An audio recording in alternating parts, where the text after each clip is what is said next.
Hello gamers and welcome to another YouTube video. Today we're gonna take some time to play the upgrade version of the Batchat 25T, the AS40, and decide, is this tank really worth it or is it just a little bit disappointing?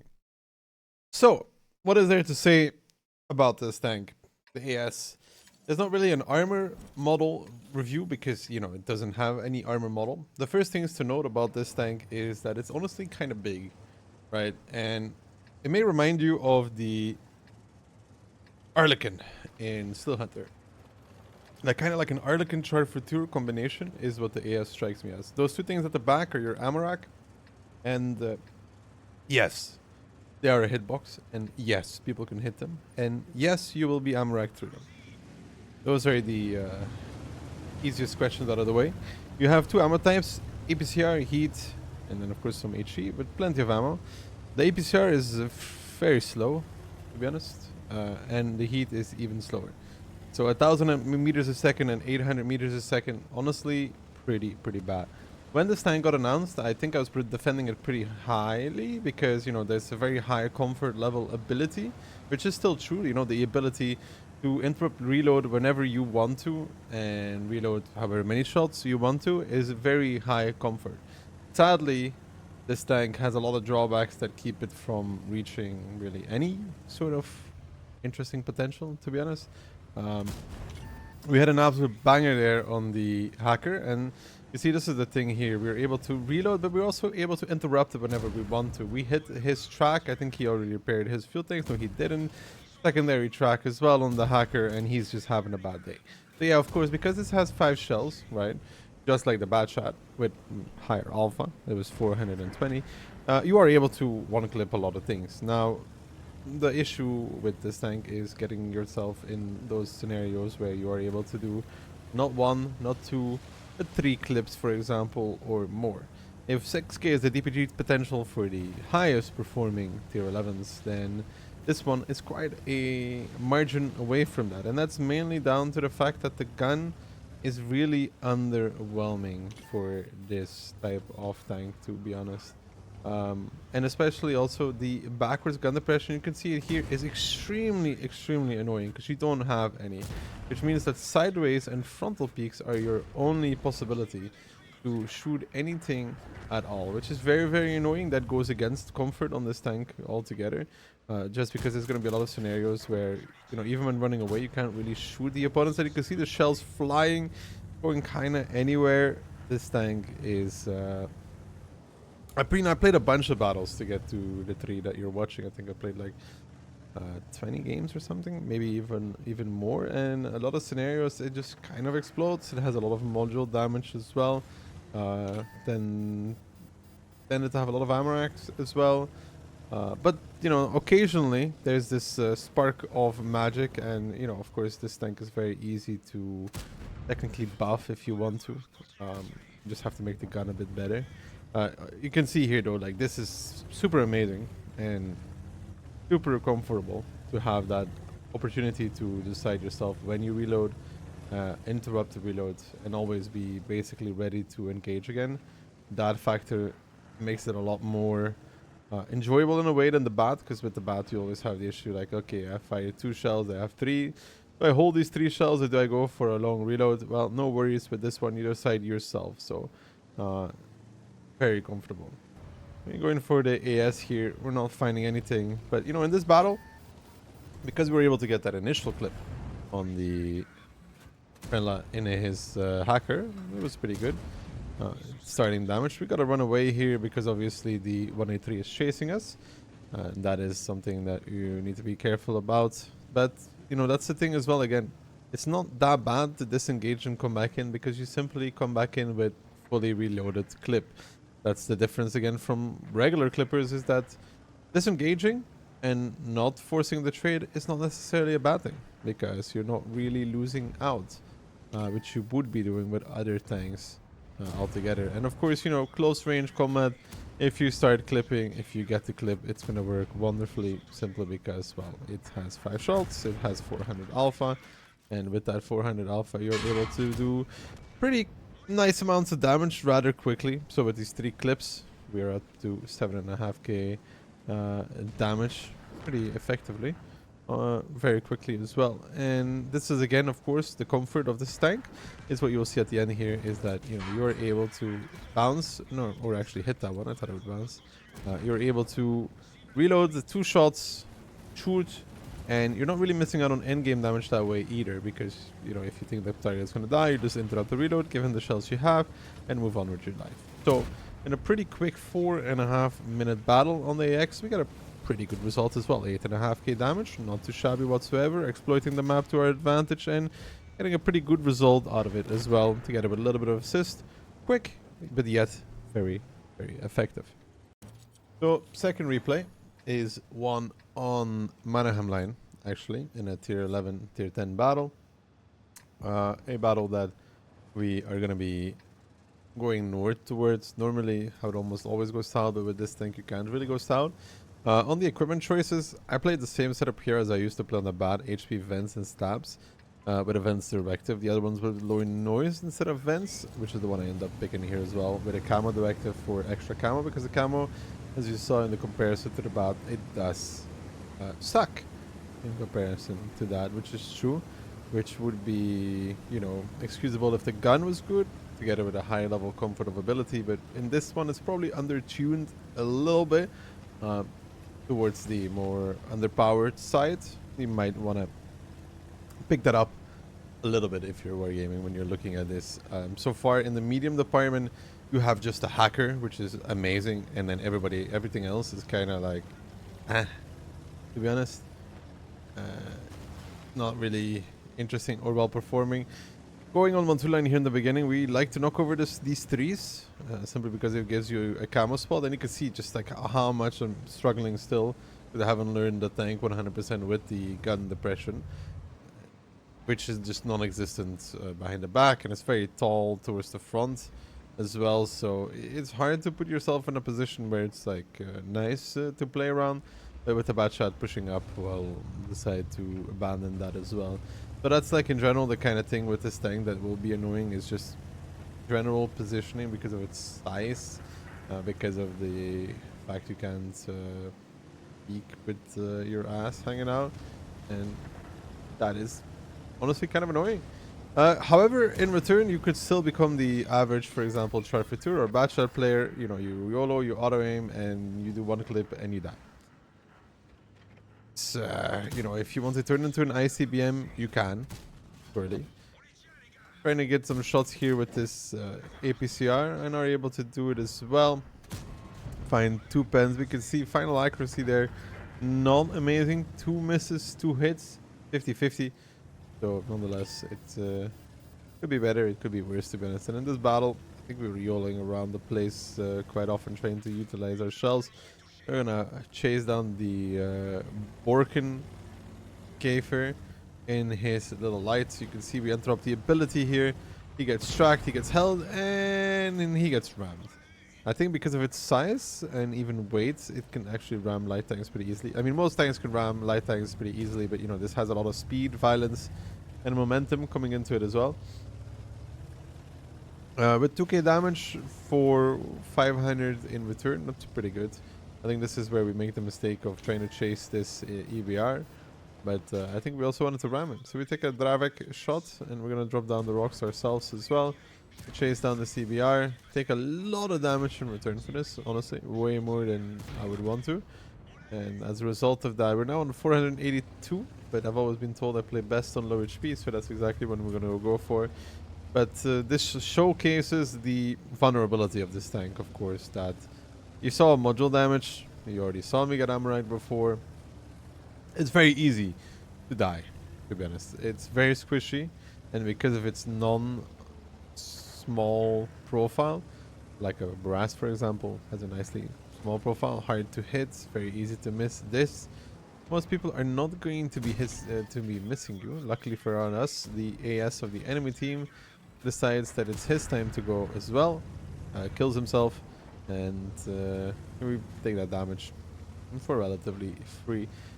Having low noise might be interesting, to be honest, on this tank, just to boost its camo value, so you can be more sneaky, a more stealthy kind of game style.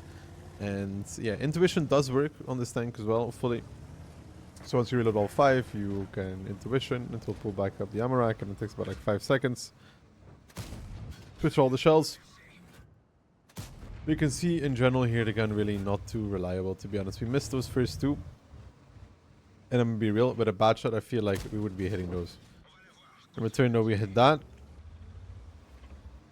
And we're gonna, I think, hit the last 2 as well, if I'm not mistaken. Those are some nice shots. Of course, Heat with that shell velocity helping a little bit. CS63 sitting in the open. Give him a shell. 4.8k damage. Not too bad whatsoever. Not too bad. And there, you know, like with a bat, you would also take that shot. But with AS, if I didn't have a good shot, I would just start reloading and keep the 1 shell for later. So again, the ability is what's supposed to make this tank, but currently the other parameters are so undertuned that I don't think it's going to be too...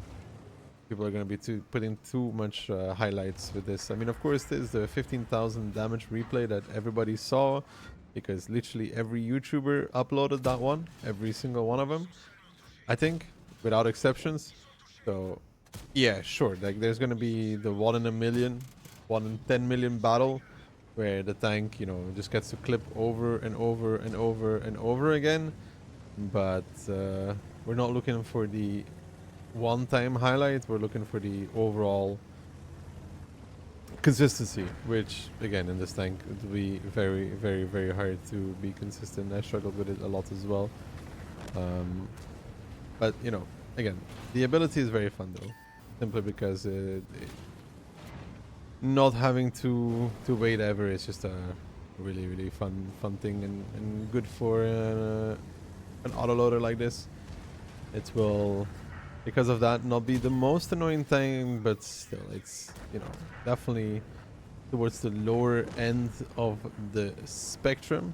It's still, however, better than a Leopard 120, but then again, you know, the Leopard 120 is,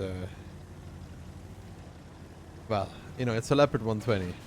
Tried to ram him there to kill him, but that didn't end up working. Didn't ram him for enough, and you can see, you know, we interrupt here just to get the last shot out against the Dravik, and that's again something that a bad shot couldn't do. It's only 7k, but it's a pretty effective battle for clipping once more though. Of course, what cannot be missing out of any kind of YouTube video is a less optimal situation, which I'm guessing is a city map would be less optimal for a tank like this. So I think it will be a good showcase as well of more, I would say, advanced gameplay. Not to suck my own PP too much, but you know, brawling with lowly armored, pretty big tanks is very hard for many people. And in this one, we looked at the lineup and you can see it's very heavy, a lot of heavies in this one. So we didn't expect too much people to be on the 0 line, especially with the Leopard 1 committing onto the 5 line as well, leaves like the 140, the AS and the hacker. So we decided to make a run for it. And we spot out the enemy AS who's watching the middle. Give him 1. If you can, always shoot the ammo boxes, of course, just for the potential of hitting the ammo rack. We give him 2 shots, and of course the alpha is nice. You know, rolling for 468 or rolling above 400 every shell. Honestly, pretty nice. So we pack up the AS with a nice track, and I think I also wanted to highlight this battle simply because it kind of shows, even though it's not that often or that much, the comfort that comes with having this ability. Now you see this animal in his 140 is begging to be put down, YOLOing forward, wait for the 3rd shot, and then bam, we're out of the ability. We're coming back in with a vengeance, and we put in Danny in the grave where he belongs with the rest of the animals. So T100 in the grave, and that's just a nice thing to have if you're a bad shot there, for example. You're taking 2 more shots from that T100 for him YOLOing out against you, which is not something that happens on this tank, simply because you should be able to prevent it in a lot of scenarios. That it's not a possibility. If anything, you could at least scare them away by lowering the turret back down and starting to blast away. That might be enough of a fear factor. So having that as like a deterrent is pretty cool. So now we're going to be sniping on range with this heat, and honestly it does really, really well here. We hit the C100 2 times. He dies then though, but even the third one would have connected. So in terms of performance on long range, seems pretty good. That's nice to have, and you can just see how slow these shells are. They're coming down, and you can also see that the gun is trolling at the same time with how high the bullet goes against the can opener. But still, as a result, for 2 minutes and 30, 4k damage, 4.2k damage, it's honestly very good. And the word of today's future video is honestly. Maybe Poland will make its return as well, but so far, honestly, is the way forward. So, when things go your way, it goes your way nicely. That's the moral of the story. But that's kind of the case for most things, though. Luck, the thing that this has is that clip, but again, in a battle that goes your way, we missed. That was pretty bad aim as well. We have 2 shells left, 5k damage. Enemy team is surrounded because they tried to push across, and I think that's something that I've only seen really since 2.0, since the tourists came back, is teams from the south actually trying to push across towards F2 and trying to make that work. Honestly, pushing across towards F2 more often than not, I'd say like 80% of the time, is a horrible mistake for the guy that's pushing across, and also pretty bad for the teammates behind, because there's room for like 1, max 2 people behind the frontal hold on. Reality, it's 1. Which means that everybody else that comes after is kind of sitting in the open from some angle, whether it's from the balcony at E1 or the guys on the EF line. So I don't know why, but I feel like that's just the tourist influence. But a nice clip against the 113, and you know, this is a pretty good battle in terms of positioning, using the ability, reloading, picking the right scenario, and executing enemies left, right, and center. And they still have a 140 that's pretty healthy, and a hacker that's pretty healthy. So with 5 shells left in the chamber, it's looking like you know, maybe an 8.5k damage. Who knows? I think it's possible. We do make a semi-peak. It's like a trade, which is not great and not terrible. A trade against the 140 as well. That's more terrible than great, because now we're a 1-shot. So didn't really want to end up in a scenario where, depending on the teammates altogether, for in-game damage, but it is what we have right now. Luckily the battle's not close, so we have plenty of teammates to take some shots for us, which they end up doing. We don't fire the last one, but still 8.1 out of this on Rurenberg is very, very good. A very good result for this tank. A very good result in general as well, and a pretty good showcase. And then, you know, this replay is more of a how do I say it? This is when you channel your inner animal, to be honest, and decide to kind of YOLO as hard as you can. I think that would be, like, I would say this replay is the embodiment of the average chart for 2 player in World of Tanks, if it worked out. It's literally how I would imagine the average chart for 2 player approaches its battles, and the goal really is just make 3 shots out of the 4, in this case 4 out of the 5, and just move on to the next battle. At least when I'm playing, it looks that way, that the average chart for 2 player plays that way. So we're pretty much pushing forward here on Redshire, trying to spot towards the normal bushes. And again, the non-existent backwards gun depression will be annoying for us. And, you know, starting it off with some assist against the Patton, who decided to play in a very interesting position. And it doesn't end up going much better for the Patton, as he's literally just dead. So that's 2k assist in the bank already. And yeah, it doesn't really get better here. The TVP is the next one to be in a pretty tough position. Luckily for him, he doesn't take any damage. We missed the K91 there. Good enough for us is the E5 coming in, swinging. He decided to play like an animal as well in return. You can see trying to shoot him while running away is not happening. He gets stabbed, I think, in the face by a 183.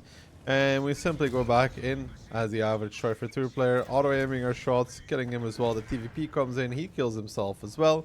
The enemy is down 4 tanks in the matter of 1 minute 30.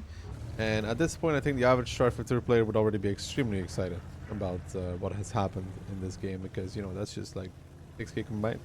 in 2 minutes. It's absolutely wonderful. Job well done, I would say. And you know, as a